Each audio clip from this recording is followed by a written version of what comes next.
talk about stress in the morning. I was just taking a shower and I hear my sheep. What are you girls doing? They're on my back porch. What are you doing? Back it up. How did you get out? Oh my gosh. What are you doing over here? Oh, I'm glad you didn't go too far. Hi. What are you doing? Come on. How are you gonna get down off the stairs? Come on. What in the world? That is crazy. I'm gonna have to get some permanent fence put up. Oh my word. Oh, I see where you guys jumped out. Make sure the fence is on. Yeah. The fence is on. Looks like they jumped out right over there. What in the world, you girls? Oh my goodness. I gotta get out the door to work. Oh, see, it's down over there too.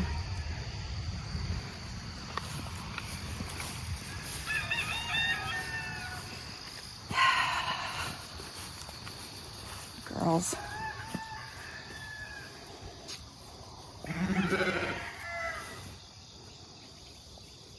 My goodness. All right. Come here. Oh, that's not gonna work.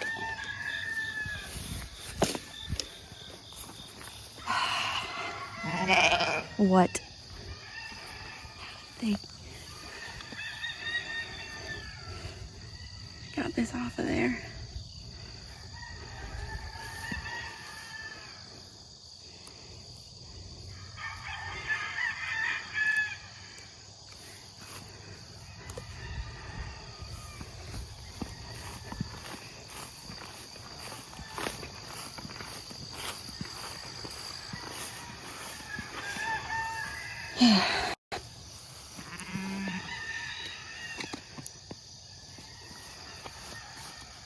So, I don't know. I'm not loving this fence, that's for sure.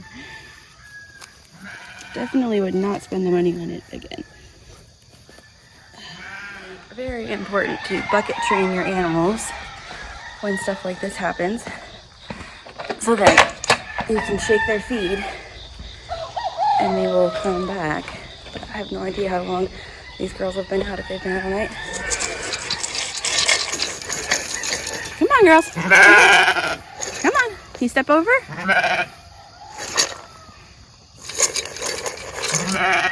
Come on.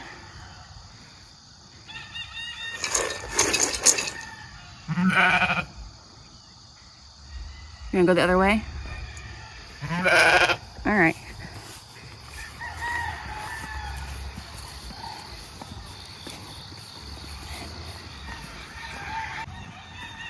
Check out this one over here.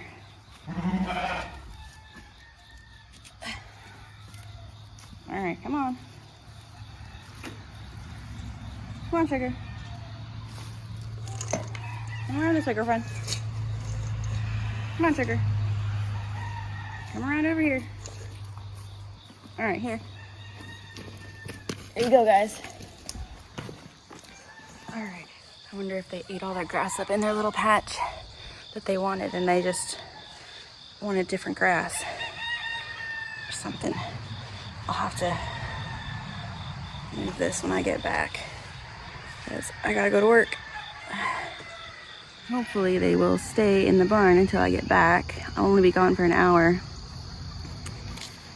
Oh my goodness. If there is one thing I have learned about animals since starting to homestead, it is that if they have everything they need, they don't jump fences. So the first thing I look at when I have an animal that gets out is, do they have food and water and all that they need inside of their fence area? Because if they do, they usually don't have a reason to be escaping. All right, we're back. We're supposed to go on a lake trip with our homeschool group today, So I still need to get all that stuff packed up too. It's always something. As soon as you think you've got everything under control and everything's going really well and you can get caught up and maybe start some new projects, something like the sheep getting out happens.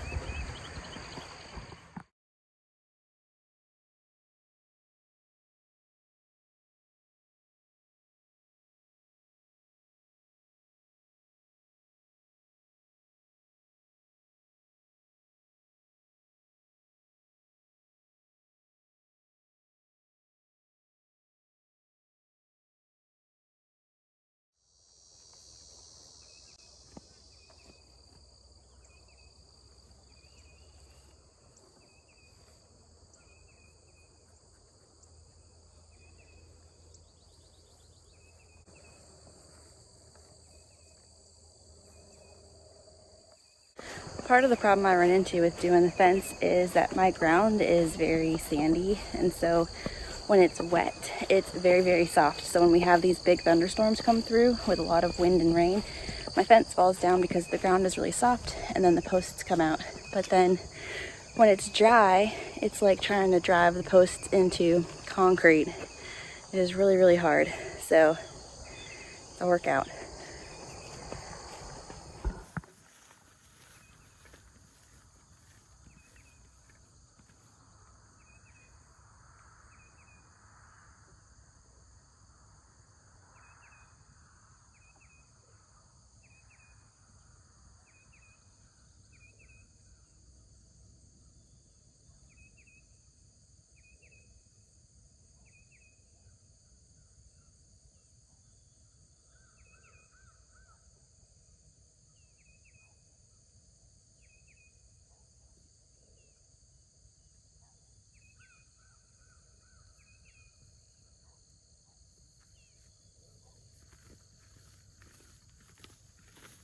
I definitely recommend getting some of those support posts and get more than you think you'll need.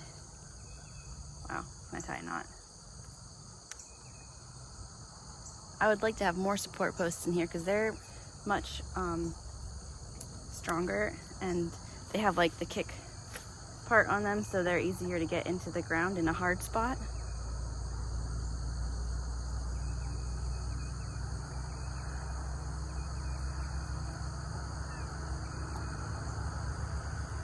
Okay. Now the last thing I have to do is move the Energizer, which I have found to be the most difficult part, is getting that into the ground, since the ground is really hard when it's dry. If I can find an anthill, I will put the charger in the anthill because the ground is usually a lot softer where they were digging their tunnels and stuff. So let's see what we can find.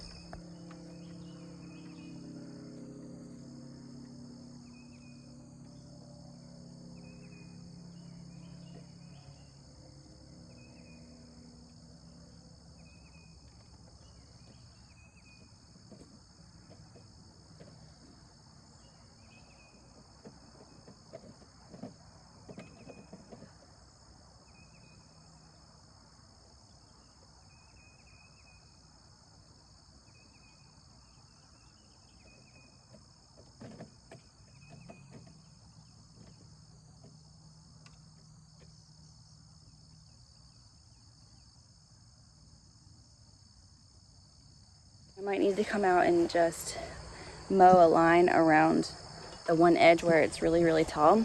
You'll notice sheep do not like whatever this tall, fluffy grass is. They won't eat this stuff. They'll leave it. So I have to come mow this down. But whatever this type of grass is, they do not like it. They won't eat it. They leave it. So let's talk really quick about a couple things you can do if you're having issues with your electric net fencing. One thing you can do is go around and make sure that stuff is not touching it. That could be weeds, that could be part of the building. Here I put an extra support post in. It has that kickstand on the bottom there because it was going to be touching the brick wall here. Any place that your electric fence is touching, that is going to draw electricity away from the fence and it will take away from the shock value. Shock voltage maybe. I don't know the proper verbiage for electric fence. So I kind of make up my own words.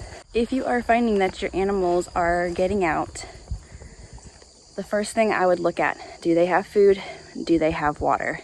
It might be that they just don't like the type of grass that's in there. That's what I'm kind of finding, is an area that should last them a longer time is not lasting them because they prefer not that type of grass. So my pasture area is a very mixed type of grasses and weeds, and it's something that I am working on improving over time. But there is certain types of grasses in here that they really like and they go for right away, and there are other types that they are really not too interested in. The last thing I will tell you is to go and check your fence regularly. When stuff gets really busy and I don't come out and check the fence regularly, that's usually when I find something that has fallen down or something is loose and it should have been pushed back in the ground or put into a different spot. Especially after a big rain. That's when I need to come out and check everything really, really well. I'm the most nervous to go from the house when it's a big thunderstorm coming through because I don't want the fence to fall down while I'm gone. The sheep have not gone very far when they have gotten out, but it's a fear that they're going to take off into the woods because I haven't finished the permanent fencing on the perimeter yet. Just having to deal with the brush removal that's taking a long time.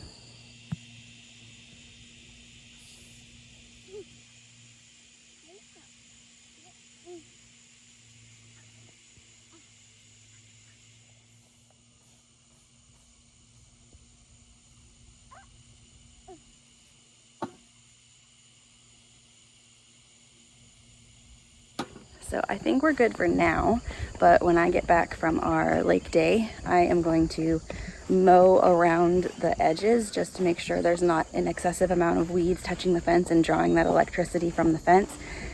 And they honestly spend most of the day in the barn where it's cooler and shaded, and they want to come out and eat grass and stuff more at nighttime. Mommy. Ellie! All right, well that's all for now.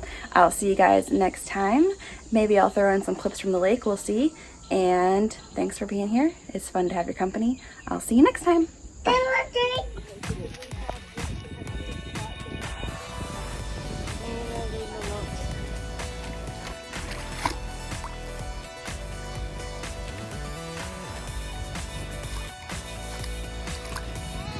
Elijah, what you doing?